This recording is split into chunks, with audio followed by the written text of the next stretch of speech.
Hello बच्चों। तो आज हम अपने टॉपिक को थोड़ा सा और आगे बढ़ाते हैं। आज हमारा जो टॉपिक है वो है एंडोमेम्ब्रेन सिस्टम। जैसा कि आपको पहले से पता है कि एक सेल के अंदर, यूकैरियोटिक सेल के अंदर मेम्ब्रेन बाउंड सेल ऑर्गेनिज्म होते हैं। जो मेम्ब्रेन बाउंड सेल ऑर्गेनिज्म होता है, हर एक सेल ऑर्गेनिज्म का अपना स्ट्रक्चर होता है और अपना फंक्शन होता है। लेकिन सेल के अंदर कुछ ऐसे मेम्ब्रेन बाउंड सेल ऑर्गेनिज्म होते हैं जो अपना काम यानी जो फंक्शंस होता है वो कोऑर्डिनेटेड वे में करते हैं। तो ऐसे सेल में पाए जाने वाले मेम्ब्रेनस सेल ऑर्गेनिज्म जिनका फंक्शन आपस में कोऑर्डिनेटेड होता है वो आपस में मिलकर क्या बनाते हैं, एंडो मेम्ब्रेन सिस्टम बनाते हैं। तो आज का जो हमारा टॉपिक है वो है एंडो मेम्ब्रेन सिस्टम। ठीक है, चलिए लिखा क्या है। While each of the membranous organelles is distinct in their terms of structure and functions, मतलब हर एक सेल ऑर्गेनिज का स्ट्रक्चर और उसका फंक्शन अलग अलग है। Many of these are considered to as endomembrane system। बहुत सारे ऐसे सेल ऑर्गेनिज होते हैं जिन्हें हम एंडोमेम्ब्रेन सिस्टम कंसीडर करते हैं। क्यों करते हैं? क्योंकि इनका function, because their functions are coordinated. तो ऐसे सेल ऑर्गेनिल्स जिनका फंक्शन कोऑर्डिनेटेड होता है उन सेल ऑर्गेनिल्स को हम एंडोमेम्ब्रेन सिस्टम कहते हैं। ठीक है, कौन कौन सा सेल ऑर्गेनिल्स है जो एंडोमेम्ब्रेन सिस्टम का पार्ट है? तो पहला cell organelles endoplasmic reticulum, Golgi complex, lysosomes and vacuoles are the cell organelles जो कि एंडोमेम्ब्रेन सिस्टम का पार्ट बनाते हैं। ठीक है, नेक्स्ट वो कौन से सेल ऑर्गेनिल्स हैं जो एंडोमेम्ब्रेन सिस्टम का पार्ट नहीं है? तो mitochondria, chloroplast, peroxisomes are not coordinated with the above cell organelles, इसलिए इन्हें हम एंडोमेम्ब्रेन सिस्टम का पार्ट नहीं मानते हैं। तो एंडोमेम्ब्रेन सिस्टम कब बनेगा? जब सेल ऑर्गेनिल्स का फंक्शन आपस में कोऑर्डिनेटेड होगा, तब उन्हें हम एंडोमेम्ब्रेन सिस्टम का पार्ट मानेंगे। इसमें कौन कौन सा सेल ऑर्गेनिल्स आता है? एंडोप्लाज्मिक रेटिकुलम, गाल्गी कॉम्प्लेक्स, लाइसोसोम्स और वैक्यूल्स आते हैं। जिन सेल ऑर्गेनिल्स का फंक्शन कोऑर्डिनेटेड नहीं होगा आपस में, वो एंडोमेम्ब्रेन सिस्टम का पार्ट नहीं माने जाते हैं। जैसे mitochondria, chloroplast and the peroxisome, ये एंडोमेम्ब्रेन सिस्टम का पार्ट नहीं है। अब हमें एक एक सेल ऑर्गेनिल्स की स्टडी करनी है। तो सबसे पहला जो मेरे पास सेल ऑर्गेनिल्स है, मेम्ब्रेनस सेल ऑर्गेनिल्स, उसका नाम है एंडोप्लाज्मिक रेटिकुलम। क्या नाम है? Endoplasmic reticulum. ठीक है, तो अगर आप सेल को इलेक्ट्रॉन माइक्रोस्कोप लगा कर देखोगे तो सेल के अंदर आपको एक नेटवर्क दिखाई देगा, या इसी को हम रेटिकुलम भी कहते हैं। किस चीज़ का नेटवर्क दिखाई देगा? टिनी ट्यूबुलर स्ट्रक्चर का टिनी ट्यूबुलर स्ट्रक्चर का आपको नेटवर्क साइटोप्लाज्म में बिखरा हुआ दिखेगा। तो साइटोप्लाज्म में जो बिखरा हुआ टिनी ट्यूबुलर स्ट्रक्चर का नेटवर्क दिखता है, इसी को हम एंडोप्लाज्मिक रेटिकुलम कहते हैं। अगर साइटोप्लाज्म में एंडोप्लाज्मिक रेटिकुलम प्रेजेंट है तो एंडोप्लाज्मिक रेटिकुलम इंट्रासेलुलर स्पेस को दो कंपार्टमेंट में डिवाइड करता है। पहला कंपार्टमेंट कहलाता है luminal compartment and second is called the extra luminal compartment. जो ल्यूमिनल कंपार्टमेंट होता है वो inside the endoplasmic reticulum, endoplasmic reticulum के अंदर का जो स्पेस बनेगा उसे कहेंगे हम ल्यूमिनल, और एंडोप्लाज्मिक रेटिकुलम से बाहर का जो स्पेस बनेगा उसे हम कहेंगे एक्स्ट्रा ल्यूमिनल, और ये साइटोप्लाज्म वाला होता है। तो अगर आप फिगर के अंदर देखेंगे तो फिगर के अंदर ये जो स्पेस आता है, ये वाला स्पेस जो होता है, इस स्पेस को हम नाम देते हैं ल्यूमिनल।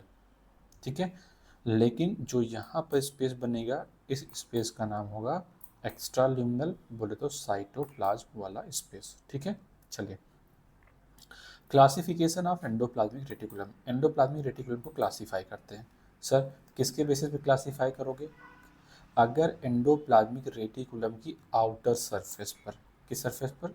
आउटर सरफेस पर राइबोसोम अटैच्ड होते हैं, तो ऐसे एंडोप्लाज्मिक रेटिकुलम को हम नाम देते हैं रफ एंडोप्लाज्मिक रेटिकुलम। तो हमें ये देखना है कि एंडोप्लाज्मिक रेटिकुलम के आउटर सरफेस पर राइबोसोम अटैच है या नहीं है। अगर अटैच्ड है तो उसे हम नाम देते हैं रफ एंडोप्लाज्मिक रेटिकुलम, और अगर आउटर सरफेस पर राइबोसोम अटैच्ड नहीं है, एब्सेंट है, तो वो स्मूथ दिखता है, इसलिए उसका नाम रहता है स्मूथ एंडोप्लाज्मिक रेटिकुलम।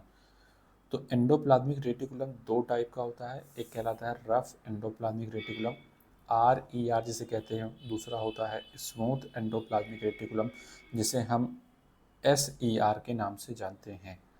RER या SER जो बना हुआ है वो बना किसके बेसिस पर कि एंडोप्लाज्मिक रेटिकुलम की आउटर सरफेस पर राइबोसोम अटैच्ड है या नहीं है। अगर अटैच्ड है तो वो रफ दिखेगा, इसलिए नाम हो गया रफ एंडोप्लाज्मिक रेटिकुलम, और अगर अटैच्ड नहीं है तो वो स्मूथ दिखेगा, इसलिए नाम क्या पड़ गया स्मूथ एंडोप्लाज्मिक रेटिकुलम। ठीक है, चलिए हम रफ एंडोप्लाज्मिक रेटिकुलम को सेल के अंदर ऑब्जर्व करने की कोशिश करते हैं। रफ एंडोप्लाज्मिक रेटिकुलम जो होता है ये किस सेल में ज़्यादा दिखाई देगा, उस सेल में फ्रिक्वेंटली ज़्यादा दिखाई देगा जो सेल एक्टिवली इन्वॉल्व होंगी प्रोटीन सिंथेसिस और सिक्रीशन में। तो जो सेल एक्टिवली प्रोटीन सिंथेसिस और सिक्रीशन कर रही होंगी उसमें रफ एंडोप्लाज्मिक रेटिकुलम का नंबर क्या होगा, ज़्यादा होगा। इसके अलावा they are extensive and continue with the outer membrane of the nucleus. Rough endoplasmic reticulum जो होता है ये न्यूक्लियस के आउटर मेम्ब्रेन के साथ में अटैच्ड होता है। हम स्मूथ एंडोप्लाज्मिक रेटिकुलम की बात करते हैं, ये मेजर साइट माना जाता है for the synthesis of the lipid. और अगर एनिमल सेल है तो एनिमल सेल में स्मूथ एंडोप्लाज्मिक रेटिकुलम के अंदर स्टेरॉइड हार्मोन की सिंथेसिस होती है, स्टेरॉइड हार्मोन की सिंथेसिस होती है स्मूथ एंडोप्लाज्मिक रेटिकुलम के अंदर। ठीक है, अब हम फिगर देख लेते हैं। अगर आप फिगर देखेंगे तो ये जो आपको दिखाई दे रहा पूरा स्ट्रक्चर, सर ये न्यूक्लियस का स्ट्रक्चर है। किसका है ये न्यूक्लियस का स्ट्रक्चर है। तो अगर आप यहाँ पे गौर से देखेंगे तो आपको यहाँ पे दिखाई दे रहा है ये क्या है, न्यूक्लियस है। ठीक है, न्यूक्लियस के अंदर आपको कुछ पोर जैसे स्ट्रक्चर दिख रहे हैं, ये पोर दिखाई दे रहा है आपको, ये पोर दिखाई दे रहा है, इसे हम न्यूक्लियर पोर कहते हैं। न्यूक्लियस के पास कितनी मेम्ब्रेन होती है, दो membrane, outer membrane, inner membrane और आउटर मेम्ब्रेन। तो आउटर मेम्ब्रेन से जुड़ा हुआ क्या होता है आपके पास, ये एंडोप्लाज्मिक रेटिकुलम होता है, और अगर इसके सरफेस पर राइबोसोम अटैच हैं तब इसका नाम जाता है रफ एंडोप्लाज्मिक रेटिकुलम। और अगर यहाँ पर देखें गौर से, यहाँ पर कोई भी राइबोसोम अटैच नहीं है तो कैसा दिख रहा है, स्मूथ दिख रहा है, इसलिए इसका नाम हो जाएगा स्मूथ एंडोप्लाज्मिक रेटिकुलम। तो ये क्या है, ये जो छोटे छोटे अपने दाने दिख रहे हैं ये है क्या, राइबोसोम है। ठीक है, तो एंडोमेम्ब्रेन सिस्टम का एक सेल ऑर्गेनिज के बारे में आपने स्टडी कर ली है। अब हम दूसरे सेल ऑर्गेनिज के बारे में बात करने जा रहे हैं। Next cell organelle is called the Golgi apparatus. ठीक है, गोल्गी अपरेटस की डिस्कवरी सबसे पहले से ऑब्जर्व किसने किया था, सबसे पहले से ऑब्जर्व करने वाले साइंटिस्ट का नाम था कैमिलियो गोल्गी, जिन्होंने 1891 के अंदर एक densely stand reticular structure nucleus के पास देखा। ठीक है, और इसे दीज वर नेम्ड लेटर, बाद में इसे कैमिलियो गोल्गी के नेम के बेसिस पर गोल्गी बॉडी कहा गया। ठीक है, तो कैमिलियो गोल्गी ने 1898 में न्यूक्लियस के पास कुछ डेंसली स्टेन्ड रेटिकुलर स्ट्रक्चर देखा, बाद में इसी को गोल्गी बॉडी कहा गया ऑन द बेस, किसके नाम के बेसिस पर, कैमिलियो गोल्गी के नाम के बेसिस पर। ठीक है, नेक्स्ट आगे बढ़ते हैं। सर कह रहे हैं जो गोल्गी अपरेटस होता है ये बना हुआ होता है किस चीज़ का, बना होता है ये many flat disc shape sac का, या इसी कहते हैं क्या है हम, सिस्टर्नी। किसका बना होता है, सिस्टर्नी। सिस्टर्नी का जो डायामीटर होता है वो 0.5 माइक्रोमीटर से 1 माइक्रोमीटर डायामीटर होता है। ठीक है, सिस्टर्नी जो होती हैं वो एक दूसरे के ऊपर स्टॉक होते हैं, एक दूसरे से पैरेलली, एक दूसरे से पैरेलली ये स्टॉक होते हैं, एक के ऊपर एक रखा हुआ होता है। नंबर की अगर हम बात करते हैं तो सिस्टर्नी का जो नंबर होता है वो गोल्गी अपरेटस के अंदर वेरी कर सकता है, नंबर फिक्स नहीं होता है। दूसरी बात, अब अगर हम गोल्गी अपरेटस के अंदर सिस्टर्नी का अरेंजमेंट देखते हैं तो सिस्टर्नी जो होता है वो एक दूसरे से कॉन्सेंट्रिकली अरेंज होता है। कॉन्सेंट्रिकली अरेंज होने का मतलब ऐसा जिसका सेंटर क्या हो कॉमन, उसे कहते हैं क्या, कॉन्सेंट्रिकली कहते हैं। और ये सिस्टर्नी होता है इसमें फेस दिखाई देते हैं, क्लियरली एक फेस होता है, एक फेस जिसका नाम क्या है, कॉन्वेक्स या सिस, या इसे कहते हैं क्या, फॉर्मिंग फेस कहते हैं। दूसरा जो फेस होता है उसका नाम होता है concave trans or the maturing face. तो सिस्टर्नी के पास दो फेस हैं, first phase is called convex और द सिस और the forming face, second face is called the concave trans or the maturing face के नाम से जानते हैं। ये सिस और ट्रांस फेस है गोल्गी अपरेटस का, ये अंदर से तो इंटायरली डिफरेंट होता है बट इंटर कनेक्टेड होता है। ठीक है, चलिए फंक्शन की बात करते हैं। गोल्गी अपरेटस का जो प्रिंसिपल फंक्शन है, मेन जो फंक्शन है वो है क्या, पैकेजिंग ऑफ द मटेरियल। तो गोल्गी अपरेटस क्या करता है, मटेरियल्स को पैक करता है। पैक जब होगा तो मटेरियल डिलीवर भी होगा। अब डिलीवर कहाँ होगा, either intracellular target or secreted outside the cell. तो मटेरियल पैक होने के बाद में या सेल के अंदर उसे इस्तेमाल किया लिया जाएगा या तो उसे सेल के बाहर सिक्रीट कर दिया जाता है। लेकिन बात आती है जो मटेरियल है ये कहाँ से आएगा, तो जो मटेरियल है जिसे पैक करना है ये मटेरियल कहाँ से आता है, तो सर मटेरियल्स जो होता है वो आता कहाँ पर है, आता है वो एंडोप्लाज्मिक रेटिकुलम से। ठीक है, लेकिन यहाँ बात लिखा है material to be packed in the form of the vesicle. Material किस फॉर्म में पैक होता है, वेसाइकिल के फॉर्म में पैक होता है फ्रॉम एंडोप्लाज्मिक रेटिकुलम। तो मटेरियल आया कहाँ से, एंडोप्लाज्मिक रेटिकुलम से, और मटेरियल को पैक किया जाएगा गोल्गी अपरेटस के अंदर इन the form of the vesicle. तो जो मटेरियल आया है सबसे पहले वो किस फेज से फ्यूज़ करता है, सिस फेज से फ्यूज़ करता है गोल्गी अपरेटस के, उसके बाद ये मूव करता है टू द मैच्योरिंग फेज। तो मटेरियल, जो भी मटेरियल आपको पैक करना है वो पैकिंग मटेरियल कहाँ से आएगा, एंडोप्लाज्मिक रेटिकुलम से आएगा। किस फॉर्म में वो पैक होगा, वेसाइकिल के फॉर्म में पैक होगा। सबसे पहले किस फेज पर आएगा, सिस फेज पर आएगा, उसके बाद वो मैच्योरिंग फेज की तरफ जाएगा। यही वो रीजन है जिसकी वजह से गोल्गी अपरेटस जो होता है वो एंडोप्लाज्मिक रेटिकुलम के बहुत ही क्लोज एसोसिएटेड होता है। ठीक है, इसके बाद number of the protein synthesized by the ribosome. Protein कौन सा सिंथेसाइज करेगा, राइबोसोम।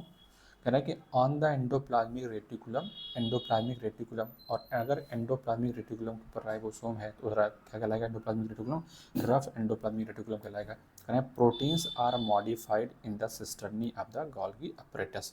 दूसरा काम क्या हो गया कि जो गोल्गी अपरेटस होता है वो प्रोटीन को क्या करता है, मॉडिफाई करता है before they are release from the trans phase.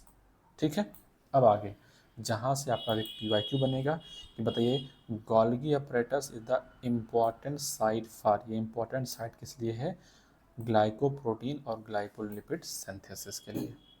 ठीक है, important site of the formation of the glycoprotein and the glycolipid. ये आपके पास जो था वो था गोल्गी अपरेटस। अब हम नेक्स्ट सेलॉग्नीज की बात करने जा रहे हैं जिसका नाम क्या है, जिसका नाम है लाइसोसोम। ठीक है, हम लाइसोसोम के बारे में बात करने जा रहे हैं। हाँ, लाइसोसोम पहले बात करेंगे। लाइसोसोम्स कह रहे हैं कि sir membrane bound vesicular structure होता है। कितनी मेम्ब्रेन, अभी तक आपने पढ़ा endoplasmic reticulum single membrane, Golgi complex या Golgi apparatus single membrane, lysosome के अंदर भी कितनी मेम्ब्रेन होती है, सिंगल मेम्ब्रेन होती है। कह रहे हैं लाइसोसोम बनता कहाँ है, form by the process of packaging in the Golgi apparatus. तो लाइसोसोम गोल्गी अपरेटस में पैकेजिंग के बाद बनता है। ठीक है, चलो आइसोलेटेड जो लाइसोसोम्स होता है उसके अंदर भरे होते हैं क्या, एंजाइम्स। कौन से एंजाइम, हाइड्रोलिटिक एंजाइम। जैसे हाइड्रोलिटिक एंजाइम बोले तो हाइड्रोलेजेस, जैसे लाइपेज होता है, प्रोटीएज, कार्बोहाइड्रेज, ये सारे एंजाइम प्रेजेंट होते हैं। और ये एंजाइम जो होते हैं ये ऑप्टिमली एक्टिव होते हैं किस पीएच पर, एसिडिक पीएच पर। ठीक है, these enzyme are capable of, ये एंजाइम क्या कर सकते हैं, ये जो एंजाइम है ये डाइजेस्ट करेंगे, क्या डाइजेस्ट करेंगे, जैसे कि कार्बोहाइड्रेट को डाइजेस्ट करेंगे। कौन सा एंजाइम? कार्बोहाइड्रेजेस। प्रोटीन को भी डाइजेस्ट कर सकते हैं, एग्जाम्पल प्रोटीएजेस। लिपिड को भी डाइजेस्ट कर सकते हैं, लाइपेजेस। और न्यूक्लिक एसिड को भी डाइजेस्ट कर सकते हैं, लेकिन ऊपर तो न्यूक्लिक एसिड को डाइजेस्ट करने वाला कोई एंजाइम तो लिखा नहीं है, तो न्यूक्लिक एसिड को डाइजेस्ट करने वाले एंजाइम का नाम होता है न्यूक्लिएजेस। ठीक है, ये लाइसोसोम्स है। अब हम नेक्स्ट टॉपिक बढ़ रहे हैं, जिसका नाम क्या है? वैक्यूल्स। क्या नाम है? वैक्यूल्स नाम है। तो अगर हम वैक्यूल की बात करते हैं तो सबसे पहला बात आती है कि वैक्यूल्स जो है क्या है? वैक्यूल एक मेम्ब्रेन बाउंड स्पेस है जो साइटोप्लाज्म में प्रेजेंट होता है। मेम्ब्रेन बाउंड, तो बताइए कितनी मेम्ब्रेन होती है? Single membrane.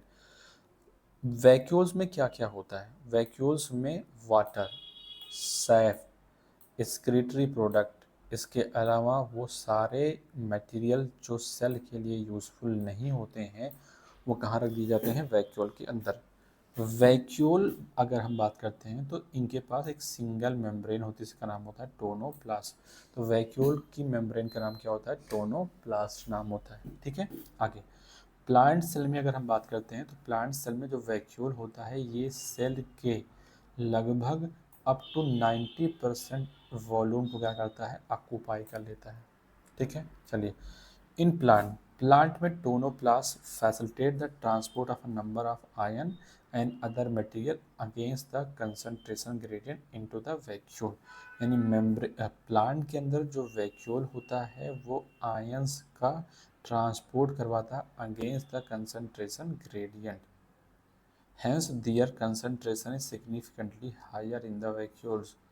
वैक्यूल में इनका कंसंट्रेशन क्या होता है? ज़्यादा होता है देन इन द साइटोप्लाज्म। अब हम यहाँ पर दो अलग अलग वैक्यूल के बारे में पढ़ेंगे। पहला होगा कॉन्ट्रेक्टाइल वैक्यूल, जो कहाँ मिलता है? अमीबा के अंदर मिलता है। Is important for the osmo regulation and the excretion. Osmo regulation और एक्सक्रीशन के लिए क्या है? ये इम्पॉर्टेंट है। ठीक है, इसके अलावा बहुत सारे प्रोटिस्ट हैं जिसके अंदर क्या मिलता है? फूड वैक्यूल मिलता है। और फूड वैक्यूल बनता कैसे है? फूड पार्टिकल को इनगल्फ करने के बाद में। तो आज जो इस वीडियो में हमने पढ़ा वो पूरा का पूरा क्या पढ़ लिया? Endo membrane system. अगर कोई किसी को डाउट है तो वो आ करके पर्सनली मुझसे मिल सकता है या अपना डाउट कमेंट सेक्शन में बता सकता है। ठीक है, तो आई होप ये वीडियो जो है आपके लिए बहुत यूज़फुल होगी।